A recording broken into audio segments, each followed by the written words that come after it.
Hello guys, welcome back to our channel. This is cute Kuni and watching cute Kunis. അപ്പോൾ നമ്മൾ ഇന്ന് വന്നിരിക്കുന്നത് എൻ്റെ വീട്ടിലെ കുറച്ച് ചെടികൾ കാണിച്ചു തരാനാണ്. ഇതെന്തുവാണെന്ന് എനിക്കറിയത്തില്ല, നിങ്ങൾക്കറിയാമെങ്കിൽ നിങ്ങൾ കമൻറ്റ് ചെയ്യാം. ഇത് കുറേ വെജിറ്റബിൾസ് ആണ്, നമ്മൾ കൂടുതലും ടെറസിൽ വെച്ചേക്കുന്ന വെജിറ്റബിൾസ് ആണ്. ഇത് ചാമ്പയാണ്, ഇത് പിന്നെ ഒരു ഇൻഡോർ പ്ലാന്റ് ആണ്. ഗൈസ്, ഇത് നമ്മളിന്ന് നട്ടതാണ്. അപ്പോൾ അമ്മ അതിനെല്ലാം വളമിട്ട് കൊടുക്കുകയാണ്. ഗൈസ്, ഇത് ആമ്പലാണ്. ഇതിൽ പിന്നെ നമ്മൾ കുറച്ച് ഗപ്പി ഇട്ടിട്ടുണ്ട്, കാണാമെന്നറിയത്തില്ല, ഇതേ കണ്ടോ. താമരയാണ് ഗൈസ്. ഇത് പിന്നെ ഇവിടുത്തെ കുറേ വെജിറ്റബിൾസ് ആണ്. ഇന്ന് വരെ ഒരു ഇൻഡോർ ചെടിയാണ്. പിന്നെ ഇത് വന്നിട്ട് നമ്മുടെ മെയിൻ വെജിറ്റബിൾസ് ആണ് നമ്മളിവിടെ നട്ടേക്കുന്നത്. അപ്പം ഞാനെല്ലാം ഒന്ന് കാണിച്ചു തരാം.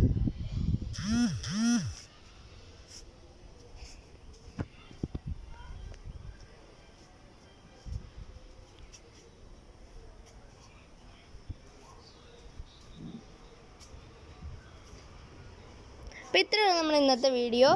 ഇതാ എൻ്റെ വീടിൻ്റെ അവിടെ ഒരു പാടമുണ്ട്. അപ്പം ഞാൻ നിങ്ങളെ കാണിച്ചു തരാം. ക്ലിയർ ആവുമോയെന്നറിയത്തില്ല, ഞാൻ എൻ്റെ മാക്സിമം നോക്കാം. ഗൈസ്, അപ്പോൾ നമ്മുടെ ഇന്നത്തെ വീഡിയോ നമ്മൾ വൈൻഡപ്പ് ചെയ്യുകയാണ്. അപ്പോൾ എല്ലാവർക്കും ഇഷ്ടപ്പെട്ട ലൈക്ക് ചെയ്യണം, സബ്സ്ക്രൈബ് ചെയ്യണം, ഷെയർ ചെയ്യണം. നിങ്ങളുടെ അഭിപ്രായങ്ങൾ കമൻറ്റ് ബോക്സിൽ കൂടെ അറിയിക്കുക. ബൈ.